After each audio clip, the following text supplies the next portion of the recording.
We live in an indigenous landscape. Suburbs are historically Indian places. They are places we have always been and places we belong.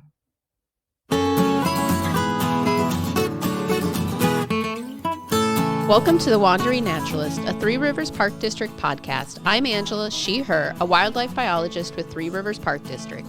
And I'm Brandon, he, him, an interpretive naturalist with Three Rivers Park District.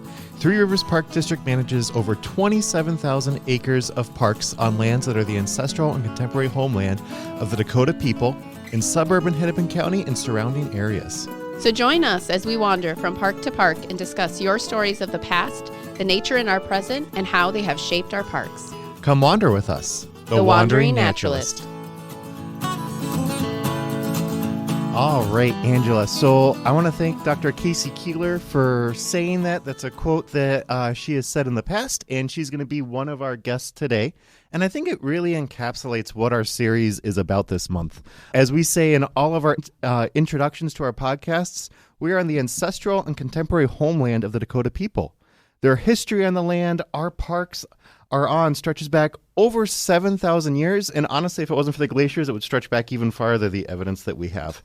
They have been partners and stewards of the land then and now. The Ojibwe, Ho-Chunk, and other native nations have lived on and cared for the land the Three Rivers Park District now takes care of. And so I think this is such an important part of our history, and it's something we like to highlight as we go about our different episodes. Our podcast works to tell the stories of the land. We say how your stories of the past and the nature in the present have shaped your parks. And one of the reasons we work so hard to include history, because that's a really big passion of mine, is that history and nature are linked. They truly are inseparable. I don't think you can look at a landscape and say, all right, here's the nature, without understanding what is the history of the people that influenced it. And you can't understand the history of the people without understanding how is the nature connected to it. And I think, obviously, I'm partial to Eastman Nature Center, but the sugar bush, I don't say. The sugar bush, the sugar maple trees right behind Eastman Nature Center is a perfect example of this. Mm-hmm. That sugar bush is still there. One of our maple trees is around as old, if not older, than the Declaration of Independence, because when the Swiss immigrants moved onto the land that became Elm Creek Park Reserve in the 1850s, they needed a source of sugar. There was no easy access to white sugar in Minnesota, and so when immigrants and settlers came from Europe, they preserved sugar bushes that stood there because that was their only real source of sugar. The Swiss immigrants started cutting down the rest of the forests around Elm Creek Park Reserve, or the land that it became that, for European-style farming.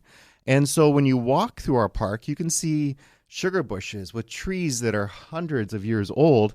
And then you go just a little bit further and the trees are 60, 70 years old because they were restored by the park district.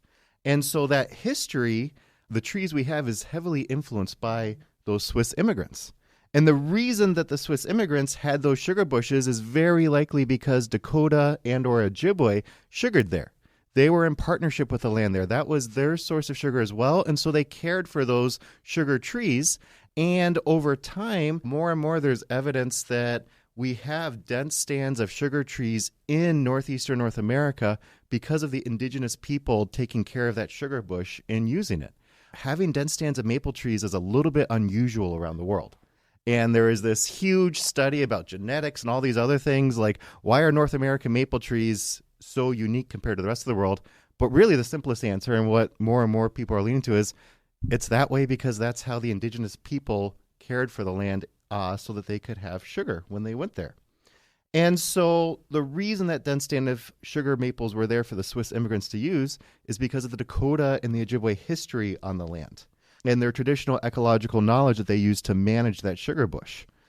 The trees and the flowers we see in that sugar bush today are likely the result of several thousand years of traditional ecological knowledge. That still is something you can see today when you go out there. When you go out this in March to help us make maple syrup there, when you go out there in April and see our early spring wildflowers like cutleaf toothwort and wild leeks. And so I think if we're going to tell the complete story of the land, we have to include this indigenous history. This history of careful observation over millennia that led to scientific knowledge called traditional ecological knowledge that they used to live with the land sustainably. This history is painful and includes attempts through laws and policies to erase traditional ecological knowledge, language, and ways of living through forced relocation, boarding schools, and countless other federal policies.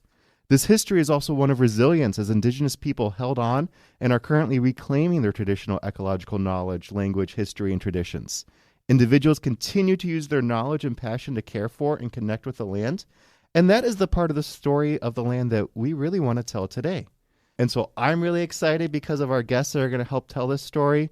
Joining us first is Dr. Deondre Smiles, Director of the Geographic Indigenous Futures Collaboratory, who will talk to us about his research on the story of Paul Bunyan and the Indigenous roots that those stories have and their connections to it. Dr. Casey Keeler, Assistant Professor from the University of Wisconsin, will join us for Episode 2 as we explore the research she did in our area on what it is like living in the suburbs as an Indigenous person. And finally, Tanya Stewart, Chief People and Cultural Officer for Millock's Corporate Ventures, will join us to discuss her experience growing up in Hennepin County suburbs.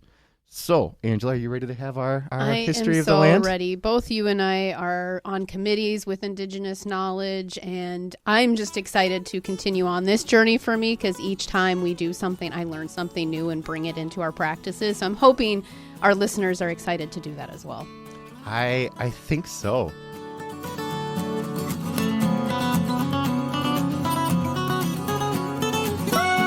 So I am excited to welcome back Dr. Deondre Smiles. He was a guest on episode 186 and helped us learn about what traditional ecological knowledge is.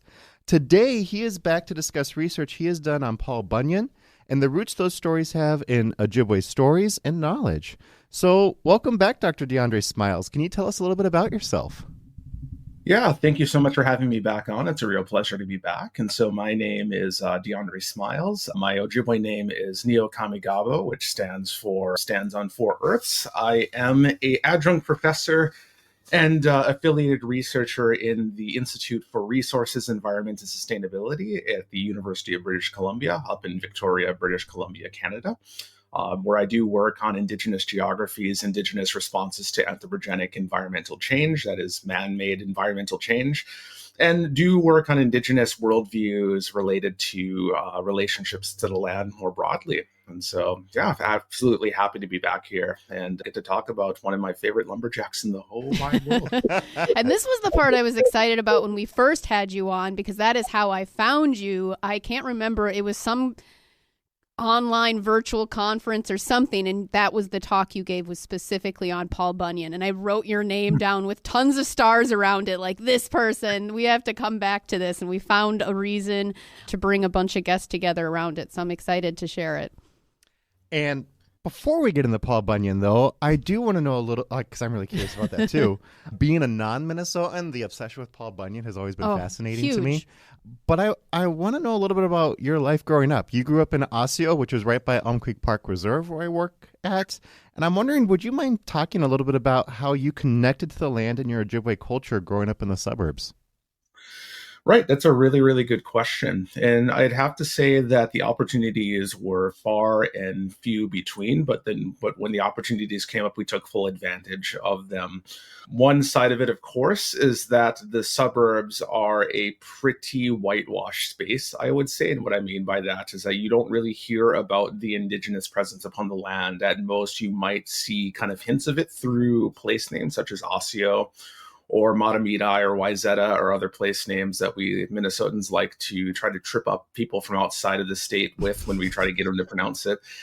But the actual history of these places is not well documented when it comes to the Indigenous presence. For example, growing up near Osseo, when you take a look at the history of the city, they pretty much mention maybe some vague references to Indigenous peoples once upon a time. And, generally those references stop around the early 19th century with the establishment of Fort Snelling and the beginning of white settlement in the area. And then that history of Osseo really starts in 1875, which is when the city was established. There's no broader engagement. And the same thing kind of goes for day-to-day life, right? Growing up in a fairly well-off suburb. You don't get a lot of chances to engage with Indigenous culture, at least not in the way that I would view as like sustained engagement. One key kind of exception is that Osseo, among several other school districts in the Twin Cities, has a pretty strong Indian education program. And so that was my main form of engagement there in the suburbs. Otherwise, a lot of it was going back to Minneapolis, where we were pretty well embedded in the really strong and really prominent Indigenous community there in that urban setting, or going back up north to Leech Lake, where my family comes from, in order to really engage with cultural practices. But on a more day-to-day level, I would find that it was rather tough to live by Indigenous cultural values as a teenager growing up in the suburbs. One of the reasons we wanted to do this series is, we'll talk about it a little bit more, but it was an oral history project about Bassett Creek, Haha-Wapadan, and they talked to a lot of Indigenous people who shared very similar stories because they grew up in the suburbs around Minneapolis. Well, and it kind of, for me, paints a picture that I don't think I was like aware of when you think of like Minneapolis, St. Paul being this very concentrated urban area, and then outside this like literal ring of the suburban area of the Twin Cities. And then outside of that is completely different. Like, it paints the landscape in a different way that I didn't really think in a physical way that you could see it. And I know we'll go into racial covenants and all of that too, but learning about that really, it's not on accident, right? Like, the way this landscape looks has a lot of rich history behind it. Absolutely. And I know we have talked about that in some of our past episodes, and I can't pull up the number right now, but we talked about racial covenants and all of that in past seasons. I am curious now about Paul Bunyan, because Minnesotans are so proud of Paul and Babe the Blue Ox. And I know when I first moved here, it felt like everybody had to tell me their Paul Bunyan stories all at once, because they felt like I had missed out on 18 years of my life of not hearing them. I couldn't get an accurate number, but I believe Minnesota has 14 giant Paul Bunyan statues scattered throughout the state. So could you tell us, why is Paul Bunyan and the legends about him so famous in Minnesota? That's a really, really good question. And that's been something that I've been thinking really deeply about now for about the last 10 years, which has been about as long as I've been engaging with Paul Bunyan from an academic point of view and an intellectual point of view. I think there's a number of reasons why Paul Bunyan is so popular in Minnesota, and why, as you say, we have this attachment to putting up giant statues of Paul Bunyan in various small towns, and naming streets and schools and festivals and all sorts of things after Paul Bunyan. And I'd even say trying to embody in recent years this like rugged lumberjack aesthetic. For anybody who's been in one of the breweries in Duluth might attest, folks with big full beards and plaid flannel shirts. They look like all they need is just a giant blue ox next to them, right? And then they would be a spitting image of Paul Bunyan. I would say that on one side, part of it is that we as Minnesotans seem to be very drawn to folk tales. We're a very folksy people, and I don't mean that in a derogatory sense as was backwards, but more that kind of this coalescing of different cultures in Minnesota, such as European cultures, Indigenous cultures, different immigrant cultures. We tend to really latch onto these stories about how our state came to be that can be really accessible to a lot of folks. And so while it might be rather boring for, let's say, children to learn about Indigenous presences in the state, or maybe I should say I don't find it particularly boring, right? But it might be something for like especially young children. It might be a little bit more difficult for them to be able to engage with beyond a surface level. Or the settlement of the state by white non-Indigenous settlers and the accompanying genocide and land theft that went with that settlement. It's a lot easier for children and for people of all ages to think about it as, oh yes, why is it that Minnesota has a lot of farmland? Well, it used to be covered with forest, but Paul Bunyan came through, and with one swing of the axe, he was able to cut down an entire forest of trees.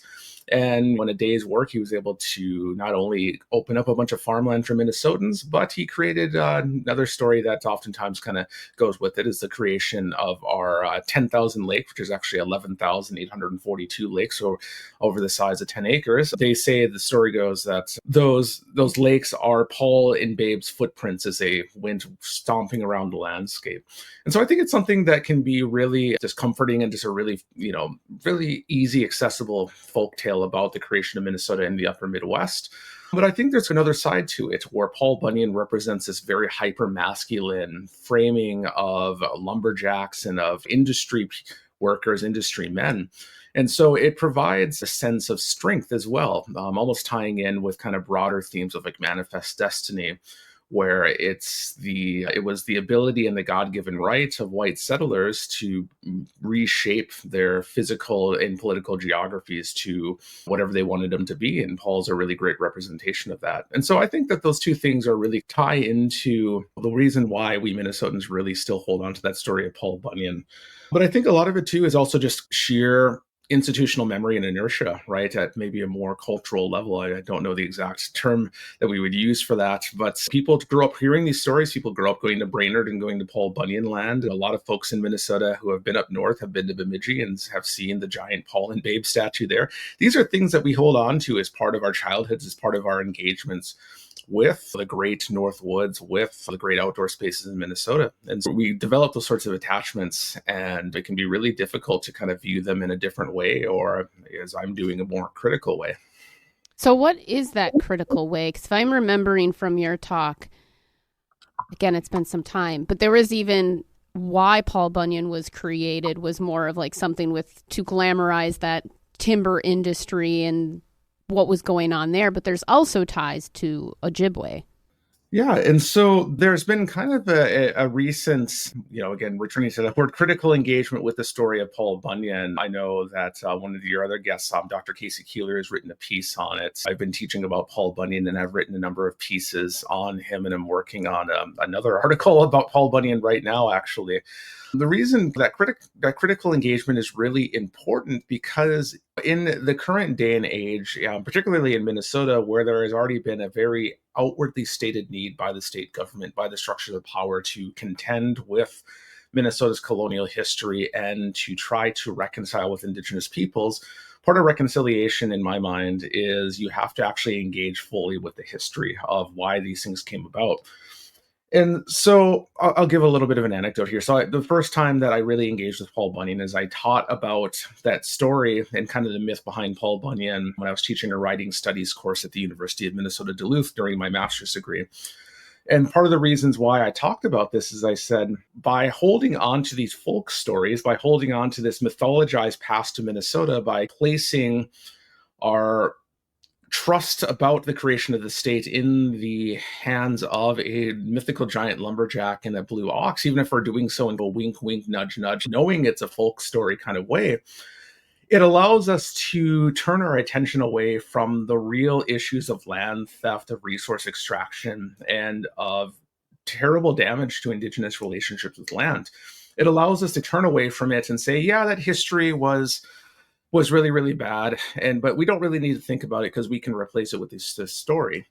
I think the fact that the more, I say, quote, modern, because really the Paul Bunyan story really became more prominent in the United States during the turn of the 20th century with Paul's use as an advertising tool by a lumber company there in northern Minnesota, in North Dakota, and Ontario and Manitoba. The reason why that came about was they wanted to sell more lumber products. They wanted to use Paul as a way to be able to market their wood products and to be able to sell that, which meant that they could cut down more trees and therefore sell more paper products, wood products, lumber, etc.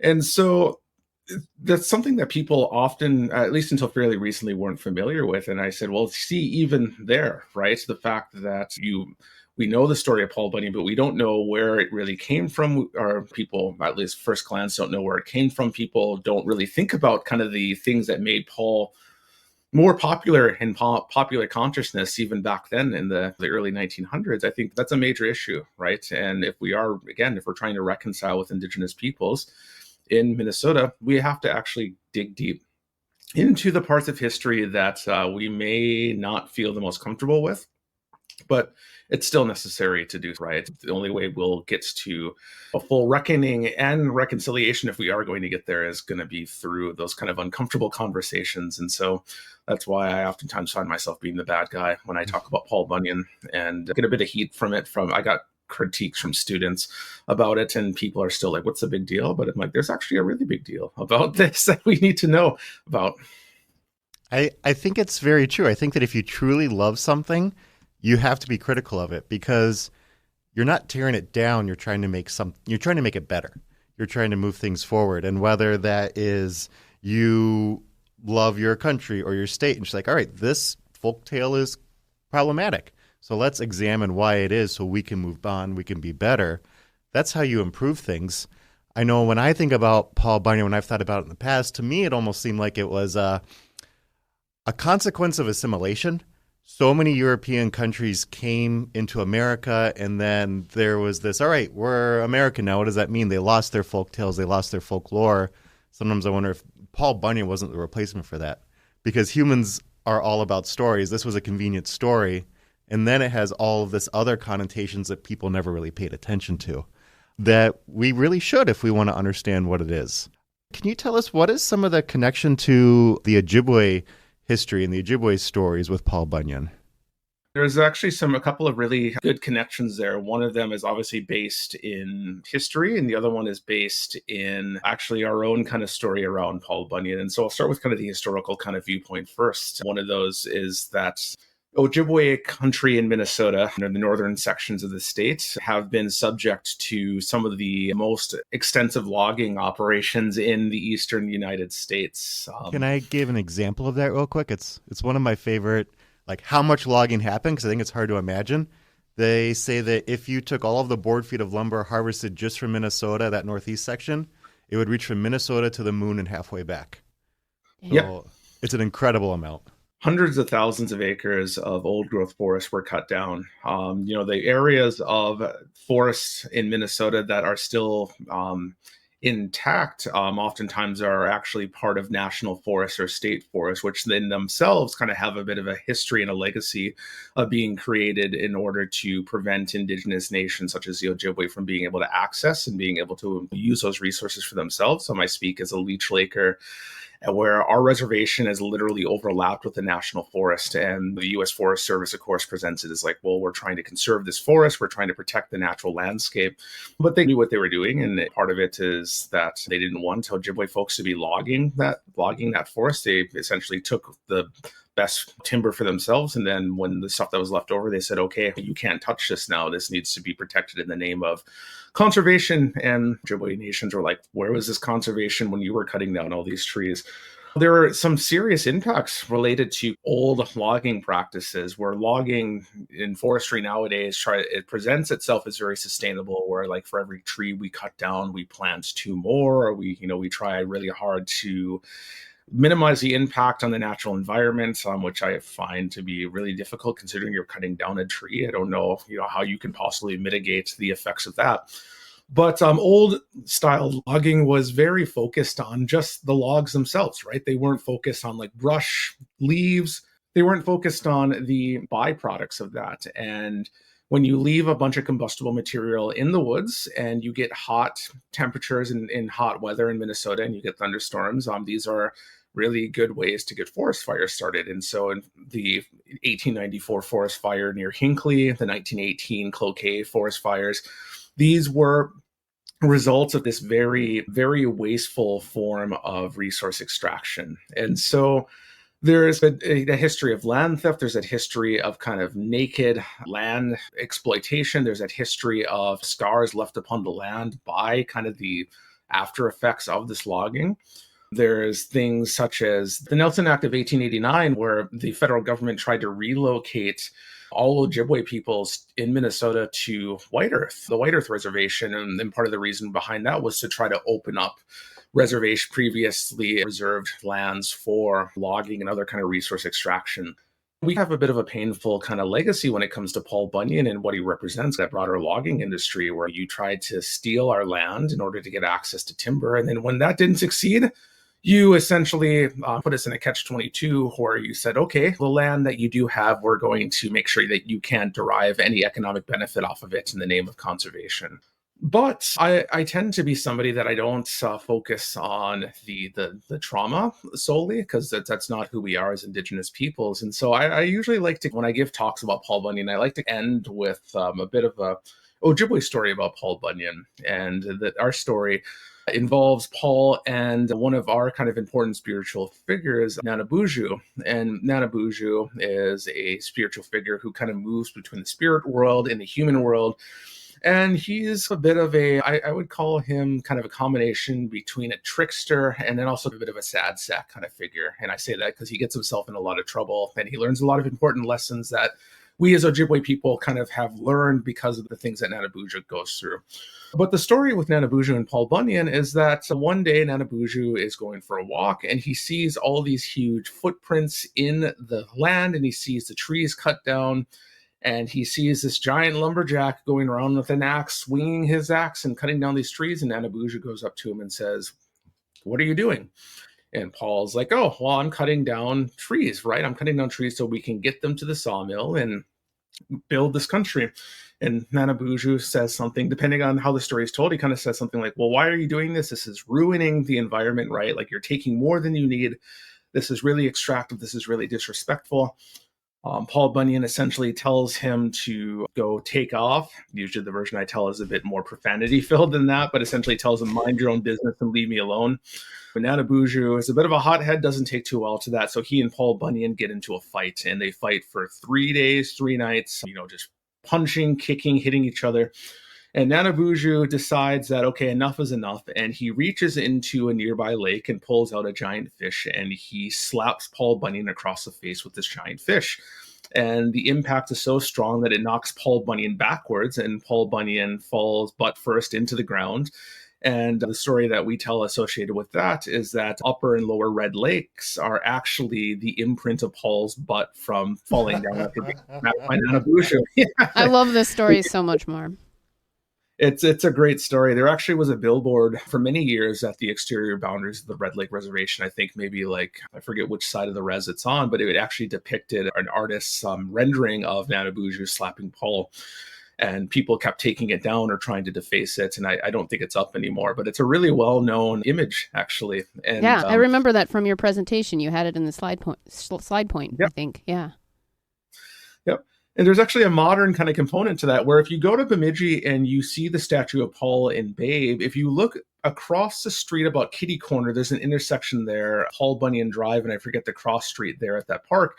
You'll notice that there is a trading post, like a little store there with a huge statue of a native-looking man standing, kind of giving a bit of a gesture of deference to Paul and Babe. And the story for that statue goes that that's Nanabuju kind of paying his penance for beating up Paul Bunyan. But I like using that story a lot because I use it as a allegory for how ecological knowledge, how Ojibwe and other indigenous modes of conservation and good relations with the environment can really serve as a good way to counteract that story of Paul Bunyan and say, yes, there's a lot of resource extraction that's put us in a very, very bad place, but we shouldn't lose hope, that we should look back to our own practices as a way to kind of push back against this narrative in this story. I think this is so great and this brings us to our last question because we're always running out of time. But I was talking to my son about, I don't even know if he asked where we came from, or we got into this conversation about the land and who came there. And I remember we got to the part where I said, indigenous cultures they came from this land, they were born here. But how do we start these conversations? If we can learn something from this Paul Bunyan story, how would you like these stories to be told, or how can we incorporate this in all together moving forward? Yeah, I think that it's twofold. So I think one of them is exposing people to the histories of the peoples that were here before settlement, before European colonization. And so recognizing that Minnesota didn't start in 1858 or 1849 when the territory started, or 1805 with the establishment of Fort Snelling, or even in the 1700s with the early exploration, that there were peoples that were living here before that, and exposing them to those kinds of histories, but also being careful to also point out that those people still live in Minnesota in the present day. That when we talk about the history, the danger there is that people say, oh, they were there, but they're not here anymore. And being quick to say, well, no, they're actually still here, right? There are urban indigenous communities in Minneapolis and St. Paul, in the Twin Cities, even the suburbs, right? There are reservations within an hour's driving distance of the Twin Cities, right? The Shakopee, Mdewakanton community, Prairie Island. And then if you want to get a little bit further afield, right, within a couple of hours are Lower Sioux, Mille Lacs, and the reservations in Wisconsin. And I think that I'm really thinking about the attachment of Minnesotans to cabin country and lakes country, and the kind of time-honored tradition of going up north for vacations, up to Mille Lacs or up to the Brainerd Lakes region or up to Leech Lake, or up to Bemidji, or even up to the Boundary Waters, Lake Superior. And I think that when people do that, they should take care to note the very clear indicators of current Indigenous presence upon the land that they'll often come across, and take those opportunities to talk to kids, talk to people who may not be familiar, and say, yeah, why are they, what is the relationship that these people have with this land? What is their history? But also, like, what kind of current things are they doing? And if you want to go a little bit deeper, try to bring that history out and bring that contemporaneous relationship out when you're talking about land and resources and conservation in Minnesota, where it's not just this kind of this abstract thing that just popped into being 20 years ago and that we need to talk about it now, but tying it into kind of this larger history of how Minnesota built itself through this colonial legacy, and really how can we counteract that by being in good relation with Indigenous peoples and being in good relation with the land once more. Thank you so much for sharing your story with us, trusting us with this information. We truly appreciate it. I know it gives me a lot to think about. I've always heard the stories of Paul Bunyan. I've been like, oh yeah, that's not too bad. Kind of a funny story. But I think knowing better the history about it, how it was developed, how it was used, it gives me a lot to think about. And so thank you for giving me that information so that I can process this and think about it going forward. Oh, no worries. My absolute pleasure. And yeah, it's one of those things that I continue to think really deeply about this. And so I kind of joke that, like, I'm really kind of grateful to Paul Bunyan in a way, because he's really helped me to really try to push for the resurgence of my own people's ecological and cultural knowledge on the land. And so even though I may not be the biggest fan of what Paul Bunyan stands for, I kind of view it as like a provocation for me to continue to push for those perspectives to be visible as much as possible. Yeah, and hopefully call out to everyone going up north into cabin country. This is your chance. Talk about those statues along the way. I think this is something like with my son makes me think like, okay, when we go up north now and point out those statues, there's more information to share. Agreed. In our next episode, we talk to Dr. Casey Keeler about the research she has done in our area about what it was like for Indigenous people growing up in the suburbs.